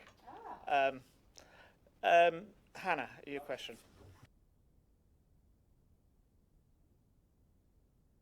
Press my button. Right. Yeah, I'd be interested to know, actually, just picking up from that, Oliver, if you had £70 million, what would that tram extension plan look like? And if it wouldn't go to Penistone, would it at least go to Stocksbridge? And then the question I was going to ask, something that I feel there's a bit of a thread that's come up through today's session. We know that relationships between all the South Yorkshire leaders and the MCA have never been brilliant. I think they've actually been better, to be honest, in the last couple of years. I'm just sort of starting to sense, and I'm interested to know how you're kind of managing this. Obviously, the recent devolution white paper, your move to that combined settlement we're on a sort of a track to increasing power. I use the word power kind of loosely, I suppose, but improved, responsibility, authority around for the combined mayoral authority, and by extension for yourself, which I think largely is not at the expense of the local authorities, but I sense that there could possibly be a perception that it might be, particularly the stuff around planning potentially. I'm just wondering if you are sort of finding that increased tension around getting buy-in from the leaders, and whether how you're sort of planning on managing that into the future, really. I've got to be honest. I don't think that is the case. I'm not saying it's not a possibility, because of course it is, and there are always tensions and challenges and discussions, and we're just human beings at the end of the day. And so of course you always have to kind of build on those relationships that you have. I think you're right in saying it is better than it has ever been. And arguably that's not a particularly high bar, but at the same time, we are on a journey where actually it is better, and I hope to continue with that journey, because I think it's important that we do all work as one place. I say regularly, I'm not sure everyone always believes me, but I do want to be sort of place over politics. I do think it's important that where possible we kind of elevate that conversation. It's one of the benefits, I think, of being a mayor, is you don't have to engage in that sort of quite tit-for-tat type approach, and I think that's a good thing. But you know what it's like, sometimes sort of friendly fire can be a challenge, and we just work through that, and we're grown-ups and we try and do that for the good of South Yorkshire. So no, I don't think that is a particular challenge, partly because I think the way the government have engaged in this process, and I think the way we are engaging in this process, is we are taking power from government, not taking power up from councils. And that is largely the approach. And I'm not going to sit here and say to you that will always be the case, and there will never be any single thing that we will do that the councils would have otherwise done. But sometimes when we do that, it's for the right reasons, I would hope anyway, and it should always be done in consultation with our partners and community. I mean, and this is not an imposition of that stuff. way of working with our councils to deliver services in a better way, more efficiently, or anything else. And so, you know, always keen to do that. But this will always be a conversation, because that's fundamentally how the MCA works, unless it is imposed upon us by government, in which case we'll just have to work through that problem and do it in a grown-up and mature way. And I think that's what's marked the sort of approach I hope since I've been mayor. In terms of the 70 million plan, I don't want to. This is not my decision to make alone. I have to do this in partnership with local MPs, councillors, you know, the councils concerned, of course. So we've got to kind of work through that challenge, and there are things to look at. And, you know, to a certain extent, if I could just sort of click my fingers, we wouldn't need to do the sort of feasibility work, would we? But, you know, there are some obvious routes out to Stocksbridge, which makes a lot of sense. I think that does make sense. In an ideal world, I would go further. Financially, that's a challenge. You then get to kind of connect up to Huddersfield, and that's quite exciting. So, you know, there's some good plans there. I think there's an opportunity to create a loop system in Sheffield, because if you create a loop system, you don't run into the problem of a tram breaking down and then causing problems, you know, backing up the tram network and all those sorts of challenges when you get a break on a line or anything else. So a kind of loop system would be no bad thing. But as I say, my ambition is further than that. I would like to go outside of Sheffield and Rotherham. I'd like to go further into Rotherham, but then I'd like to go outside of that. I think if you look at other parts of the country where they've got, you know, better economies than ours, quite honestly, it's reliance often on a mass transit system. And, you know, I think we have to be ambitious for the network, and I'm not entirely sure that we will have a fully fledged, completely delivered, extensive tram network across the whole of South Yorkshire by the time I end up being mayor. Who knows how long that will be for, but I would certainly like to set us on that path. Thank you, I appreciate that. I would certainly like to set us on that path, because I think it's incredibly important that we have an effective mass transit system to get people out of cars, but also to make sure people can access opportunity. Got Mick next. Yeah, thanks. As you can appreciate, coming from Barnsley, we don't see that vision in terms of getting trams to central Barnsley, because we don't think we get enough money to be able to do that. So are we going to continue to look at increasing and improving our rail network from the whole of Barnsley, west of Penistone? Because we heard reports earlier about people trying to get transport from rural communities, but then the link to Doncaster, the link to Sheffield, and the links through, not just on trains, but on all public transport opportunities. And I think we need to ensure that, again, Barnsley gets its fair share. I do know there's challenges in terms of Rotherham. I know when I worked in Rotherham for many, many years, there were all this difficulty getting a tram to Maltby, because the people between where tram infrastructure is to get it to Maltby don't want it. I know, but again, when you get those challenges, but my point's got to be that it's no use increasing opportunities for parts of South Yorkshire without ensuring that the people in other areas we will not be able to increase the facility because of extensive costs. People don't need to suffer for that. Especially towards our industrial opportunities and jobs. Our pathways to work's important to us. So just on the point around Barnsley getting its fair share, I think it is fair to say Barnsley's doing pretty well out of the combined authority. You know, clearly. No, just worth reiterating. No, I get it. But just give me the opportunity to celebrate some of the good things we're doing in Barnsley, not least the bridge project, which was, you know, really, I think, a worthwhile project. Really excited about that. The 70 million on Health on Your High Street, potentially the Pathways to Work commission that we've supported. The one I'm most proud of course, is the free travel pilot, which I think is a brilliant thing to be able. I promised it in my manifesto, and I'm now proud to be able to deliver that as a pilot in Barnsley for kids under 18 to travel free. I think is a brilliant thing, and I want to extend that across South Yorkshire. But to go first in Barnsley is something I'm really proud of, not least because of my history in the town, and also things like, you know, supporting Barnsley Youth Choir, which I know for people in Barnsley is incredibly important, and is possibly my favourite thing in the entire universe. So I'm really pleased about that. So in terms of transport, I mean, yes is the answer. In short answer to your question, we need better transport connectivity right across South Yorkshire, and that's got to be trains, it's got to be trams, it's got to be tram train, it's got to be buses, it's got to be active travel, and also, frankly, it's got to be cars. If people, there are some parts of South Yorkshire where people will want to always get in their car and drive where they want to be, and it is better for those people if we have a better public transport network and more people are on the bus or on the tram or on their bike or walking. It's better for everybody, and I'm never going to tell anybody to get out of their car. We've got to give people choice and freedom, and give people options. And at the moment, when I lived in London, could have bought a car, didn't, because I had a brilliant public transport network. And I think we need to put people in that place where if you want to, fine, hopefully electric. But actually, it's got to be about better connectivity, and trains are absolutely part of that solution, certainly to Barnsley, absolutely. Thank you. I've got Josh, and then after that I've got Angela, so stand by.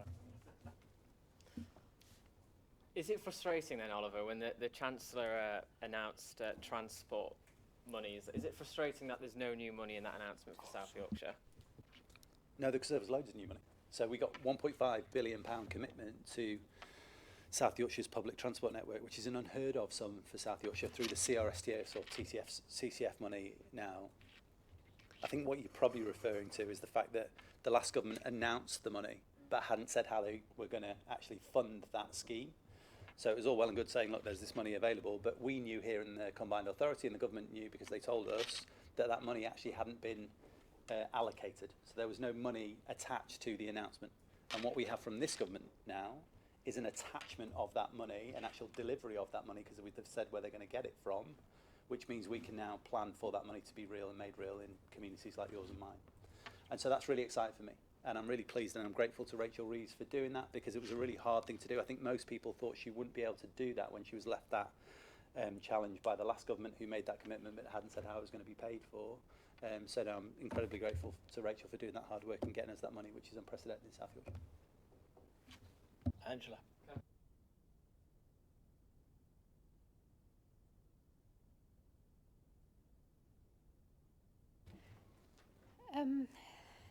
Oliver, we just had the local growth plan kind of draft, and it was very interesting. I was just wondering whether you could give us any assurances in the defence and security area, if when that sector is developed further in South Yorkshire, will we get any assurances that anything produced in South Yorkshire is not exported to country that commit war crimes, including genocide? So I was listening to David Lammy on the radio this morning, who made a very solid commitment, I thought, on behalf of the government that no weapons will be exported. I mean, he's put in place export bans to stop that from happening. So the commitment is not mine to make, it's the government's to make. I've made this point before. A lot of the work, the vast majority of the work that goes on in South Yorkshire, I'm not aware of there being work in South Yorkshire actually that is going to, or was going at any point to countries who are committing genocide. I'm not aware of that. That doesn't mean my knowledge is perfect, but I certainly wasn't aware.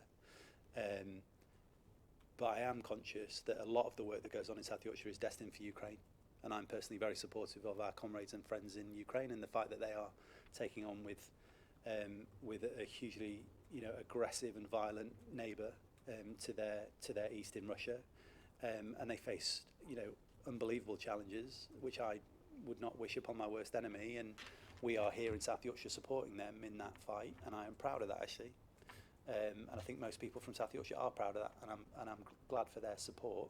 South Yorkshire's history, certainly Sheffield's history, Rotherham's history, when it comes to munitions is very clear. Second World War, kind of this region played a sort of dramatic and very welcome part in freeing my ancestors from the genocide that they were facing, and so I'm very aware of that and our role there. But again, and I have said this elsewhere, so forgive me, I can't stop companies from coming to South Yorkshire. That's not my role. That's not how this system works. If a company wants to come and set up in South Yorkshire, they are perfectly entitled to do so. Now, if they come and ask me for money, that's a different thing. But any company is, if they are acting legally, is perfectly entitled to come and set up in South Yorkshire, and that's what companies are doing in South Yorkshire because of our supply chains. Now, we get huge benefits from that, and there is no denying that, not least around the supply chains of advanced manufacturing, around renewables, around energy, around sustainable aviation and other things besides, because of the work that, for instance, Boeing do in South Yorkshire. And I'm very grateful for that. I think that is a good thing for us in our region, the people who need jobs, and we desperately need jobs in this region. We need high-paid, well-paid jobs, and we've seen as a result of that investment, Rotherham over the last 20 years has had a 64% productivity growth, which is higher than almost anywhere else in the country, and that's down to advanced manufacturing and the work that's gone on, particularly at Orgreave and through the Advanced Manufacturing Research Centre. So this is not a simple picture. I never claim it is, but we do our bit in South Yorkshire when it comes to things like the defence of Ukraine. The government makes the rules, and companies are entitled to set up in places where they see the best fit for their companies. But as I say, in direct answer to your question, I'm not aware of any exports coming from South Yorkshire and going to, I believe you're talking about Israel and Gaza, and I'm not aware of any. Right. I've got one more. I've got a question. Midland Main Line electrification. I see phase 3 up to Wigston is due to open, and it looks like a lot, unless they find work for the high voltage electrical engineers, they're going to lose. So the cost of lights become more prohibitively expensive. Is cancelled. What work are you doing to reverse the government's decision, or to try to influence to make sure that we get the one north-south line in the country that isn't electrified is electrified all the way to Sheffield? So you'll know that I've been making this case now for a number of years, and then it was clearly part of the Lord Blunkett Rail Review, which was commissioned by the 3 Yorkshire mayors at the time, at least the 3 Yorkshire mayors, and that put Midland Main Line, as a significant part of the plan. Identified the electrification of Midland Main Line as part of that plan. So we, all as 3 mayors, committed to that plan. I know the Mayor of the East Midlands is also supportive of that electrification of the Midland Main Line. So we have been banging that drum. So I was, and I've said this publicly, so this is not a surprise to anyone, I've been disappointed by the decision to not bring the electrification up to South Yorkshire.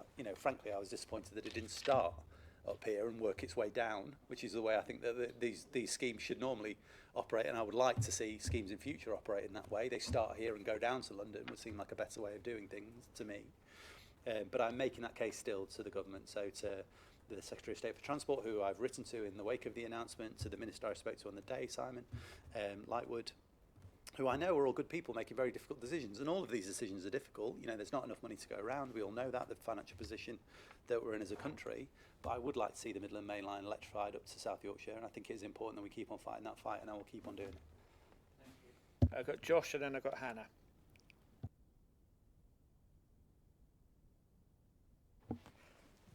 Thank you, Chair. Okay, so going back on the CRS-TS then, Oliver, let's level here.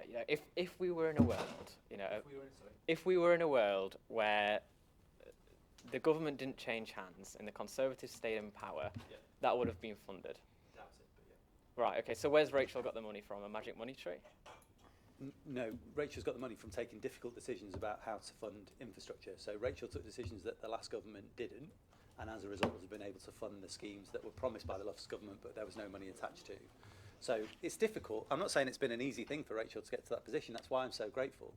Because changing the way in which those decisions are made, and the accounting rules in some instances, the way in which infrastructure can be funded, also the things on things like national insurance, other things besides. They're difficult decisions, which I know have had repercussions in our communities right across our country. But as a result of that, what we're seeing is investment in things that you and I both care about.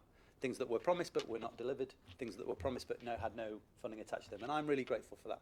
And I do not believe for a second, frankly, that the last government knew how they were going to pay for those things that they had promised.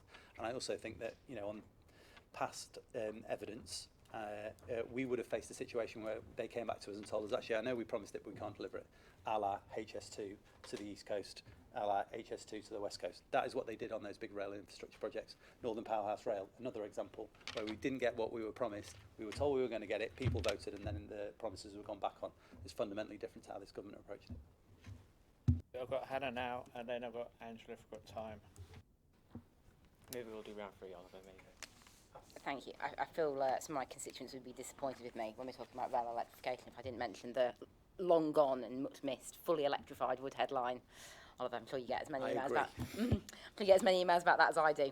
When are you reopening it? But the point I wanted to loop back around was I was really interested in the comment you made in terms of widening the tram network and linking into West Yorkshire. I think that the benefit I think of the mayoral combined authority system is it forces local authorities not to just think about what's Barnsley getting and what's Rotherham getting and what's Sheffield getting, because people don't live their lives within lines on maps. And just as many of my constituents in the Penton End link into Sheffield as well as Barnsley, they also link into Cllr, and obviously in Barnsley almost in Wakefield, but in some areas of that. So indeed. So I know that Tracy Rabin has got some big tram plans herself. And I was just wondering how you were managing to link into those. How extensive are they? Is there likely to be any plans to, are they going to just like finish at that West-South Yorkshire brick wall, or is there potential to kind of link those communities together? So I don't think either of us are at the stage yet of our planning that allows us to understand how we might engage across that border.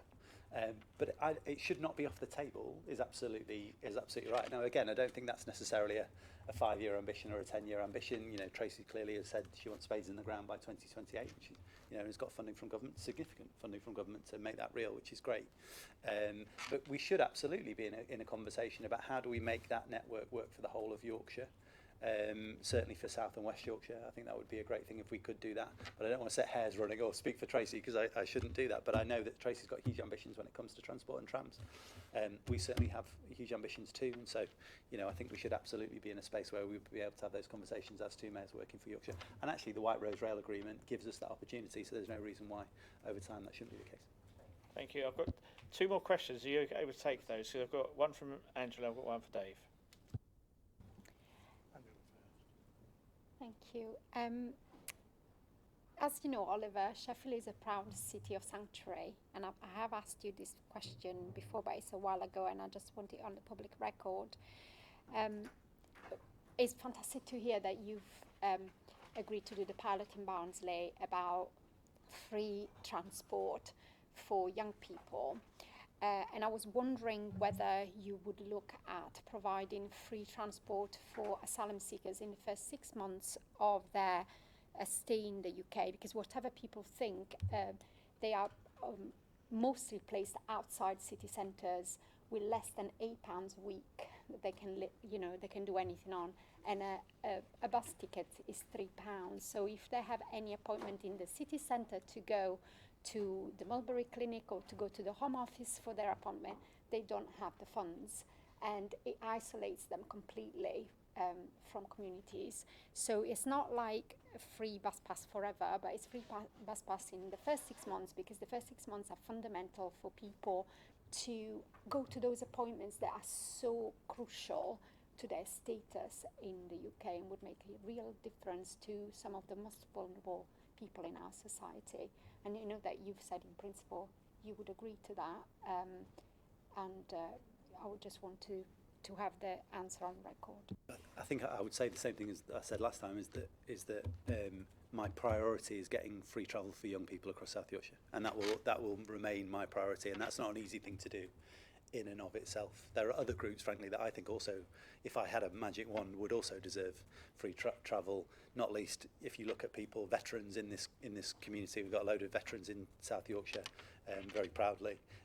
People who work for our NHS, care workers who do a brilliant job keeping people safe and looking after people. There's any number of people who you can make a real case for. My priority, though, is young people, and it will stay as young people.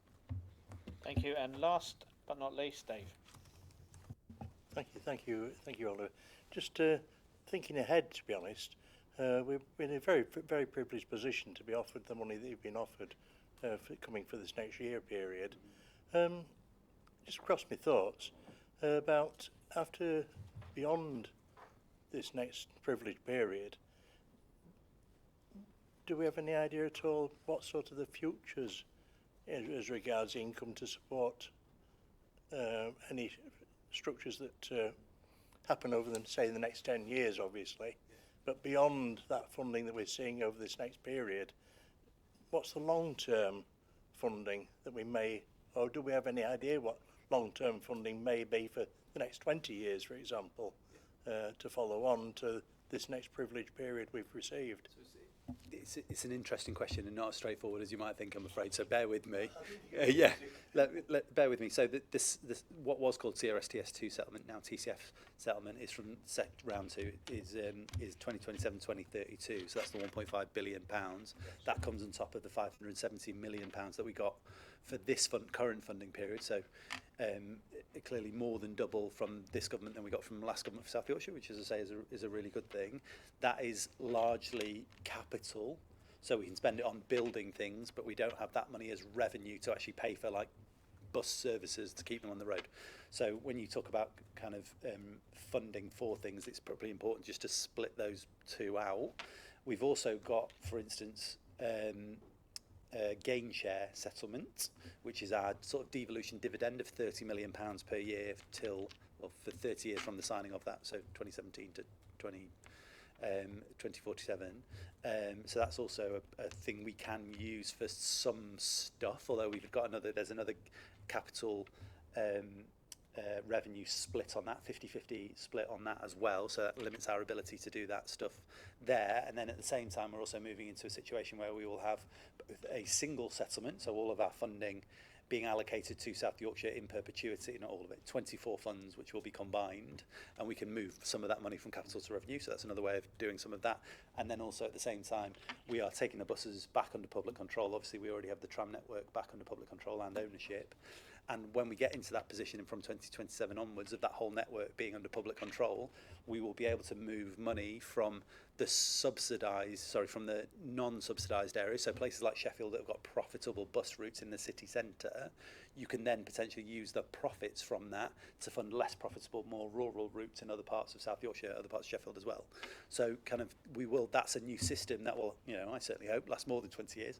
So that gives us the ability to fund stuff going forward, not through money or handouts that have come from government, but actually through a self-funding system that currently isn't available to us. Thank you, because it gives a bit of a clearer picture to the 2040 period, and that we know that capital investment will be supported and that it will be maintained to the 2040 period without worries about funding. I mean, I'll give you the answer that I was given when I asked a not dissimilar question a couple of years ago, which was there's always going to be a world in which government are going to have to pay for transport in places like South Yorkshire. So whether it's called CRSTS, TCF, whatever else it was called a bunch of other things in the past, there's always going to be a capital fund for places like ours, in fact most places across the country, because that's how this stuff works. The difference will be the quantum, will be the amount, and like I say, under this government we've got almost more than double what we got under the last government for the last settlement. Right, thank you very much, Oliver. Thanks for coming along this time. Hope to see you next time. And that concludes our meeting. Thank you very much.